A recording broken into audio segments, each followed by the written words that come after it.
नमस्कार दोस्तों, स्वागत है आपका हमारे YouTube चैनल पर, जहां हम आपको भारत से जुड़ी असली और ज़रूरी जानकारियां देते हैं।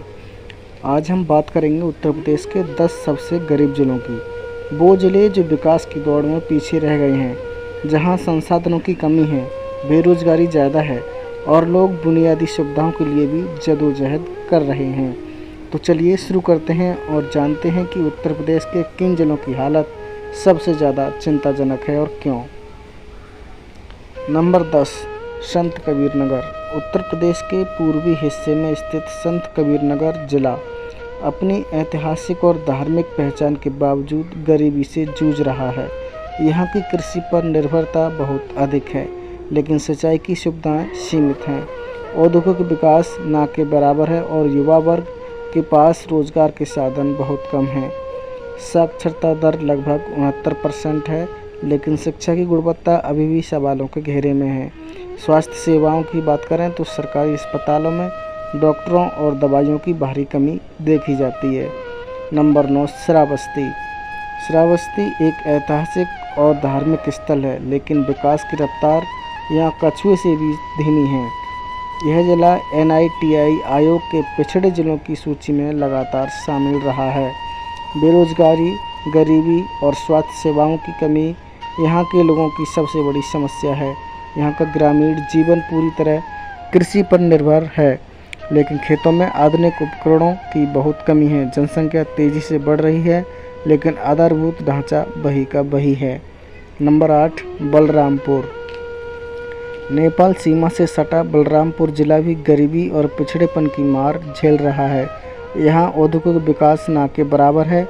बड़ी संख्या में लोग दिहाड़ी मजदूरी या छोटे मोटे कामों पर निर्भर हैं। शिक्षा संस्थानों की संख्या कम है और जो हैं भी उनकी हालत दयनीय है। महिलाओं की शिक्षा और स्वास्थ्य की स्थिति और भी चिंताजनक है। सरकारी योजनाएं तो हैं, लेकिन उनका असर जमीनी स्तर पर दिखाई नहीं देता। नंबर 7, लखीमपुर खीरी। हालांकि लखीमपुर खीरी शुगर इंडस्ट्री के लिए जाना जाता है, लेकिन ज़िले के ज़्यादातर हिस्से में आदिवासी और ग्रामीण आबादी गरीबी में जी रही है। यहाँ की जनजातियाँ शिक्षा और स्वास्थ्य दोनों से वंचित हैं। सड़कें, बिजली, पानी जैसी मूलभूत सुविधाएं आज भी कई गांवों में दुर्लभ हैं। कुपोषण खासकर बच्चों में एक बड़ी समस्या बनी हुई है। रोजगार के अवसर कम होने की वजह से लोग पलायन करने पर मजबूर हैं। नंबर 6, सिद्धार्थनगर। बुद्ध की धरती सिद्धार्थनगर में आर्थिक विकास की रोशनी बहुत धीमी है।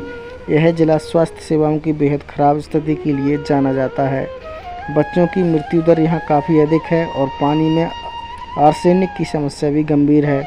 शिक्षा की कमी और रोजगार के अवसरों की अनुपस्थिति ने यहाँ की युवा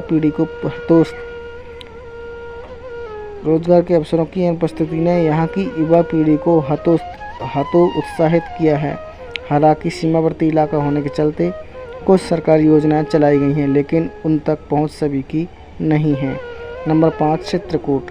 चित्रकूट एक धार्मिक स्थल है, लेकिन विकास से काफ़ी दूर है। यहाँ की सबसे बड़ी समस्या है पानी की कमी, जिससे कृषि प्रभावित होती है। रोजगार के लिए लोगों को बाहर पलायन करना पड़ता है। महिलाओं की साक्षरता दर बहुत कम है और बाल विवाह जैसे सामाजिक मुद्दे भी आम हैं। सरकारी योजनाएं लागू तो होती हैं, लेकिन भ्रष्टाचार और लापरवाही के चलते उनका फ़ायदा आम जनता तक नहीं पहुंच पाता। नंबर 4, महाराजगंज। नेपाल सीमा से सटा एक और ज़िला, जहां सीमावर्ती क्षेत्र होने के बावजूद भी मूलभूत सुविधाएं नदारद हैं। सड़कें खराब, स्कूलों में शिक्षक कम और अस्पतालों में डॉक्टरों की भारी कमी यह यहाँ की आम स्थिति है। यहाँ की अधिकांश आबादी गरीबी रेखा के नीचे जीवन यापन करती है। शिक्षा और स्वास्थ्य दोनों ही क्षेत्रों में महाराजगंज को बहुत काम करने की ज़रूरत है। नंबर 3, बहराइच। बहराइच जिला भी गरीबी से बुरी तरह प्रभावित है। यहाँ की औसत आय बहुत कम है और लोगों की आजीविका कृषि और मजदूरी पर ही निर्भर करती है। बाढ़ यहाँ की एक बड़ी समस्या है, जिससे हर साल हज़ारों लोग प्रभावित होते हैं। महिलाओं और बच्चों के लिए स्वास्थ्य सेवाएं बेहद कमज़ोर हैं और कुपोषण की स्थिति चिंताजनक है। नंबर 2, चंदौली। चंदौली जिला वाराणसी के पास होने के बावजूद औद्योगिक और आर्थिक विकास से वंचित रह गया है। यहाँ के लोग खासकर खेत मजदूरी और छोटा मोटा व्यापार करके गुजारा करते हैं। बिजली, सड़क और स्वास्थ्य सेवाएं आज भी काफ़ी पिछड़ी हुई हैं। युवाओं के लिए तकनीकी शिक्षा और स्किल डेवलपमेंट के साधन नहीं के बराबर हैं, जिसकी वजह से वे बेरोजगार हैं। नंबर 1, सोनभद्र, उत्तर प्रदेश का सबसे गरीब जिला। अब बात करते हैं उत्तर प्रदेश के सबसे गरीब जिले की, सोनभद्र। ये जिला खनिज संपदा से भरपूर है, लेकिन विडंबना यह है कि यहाँ के लोग आज भी भुखमरी और बदहाली में जी रहे हैं। खनन कंपनियाँ मुनाफा कमा रही हैं, लेकिन स्थानीय लोगों को ना नौकरी मिलती है, ना मुआवजा। आदिवासी समुदायों की बड़ी संख्या यहाँ रहती है, जो अब भी बिजली, पानी, शिक्षा और स्वास्थ्य जैसी बुनियादी ज़रूरतों से दूर हैं। सोनभद्र को भारत का ऊर्जा जनपद कहा जाता है, लेकिन इसके गांव में अंधेरा पसरा रहता है। तो दोस्तों, ये थे उत्तर प्रदेश के वो 10 जिले जो आज भी गरीबी की जंजीरों में जकड़े हुए हैं। यहाँ के लोग आज भी बुनियादी सुविधाओं के लिए संघर्ष कर रहे हैं और सरकारी योजना ज़मीन पर पूरी तरह उतर नहीं पा रही। विकास सिर्फ महानगरों तक सीमित नहीं रहना चाहिए। जब तक ये ज़िले आगे नहीं बढ़ते, तब तक पूरे राज्य की तस्वीर अधूरी है। अगर आपको ये वीडियो जानकारीपूर्ण लगी तो इसे लाइक, शेयर और कमेंट ज़रूर करें। चैनल को सब्सक्राइब करना ना भूलें, ताकि ऐसी ही और वीडियो सबसे पहले आप तक पहुँचे। धन्यवाद।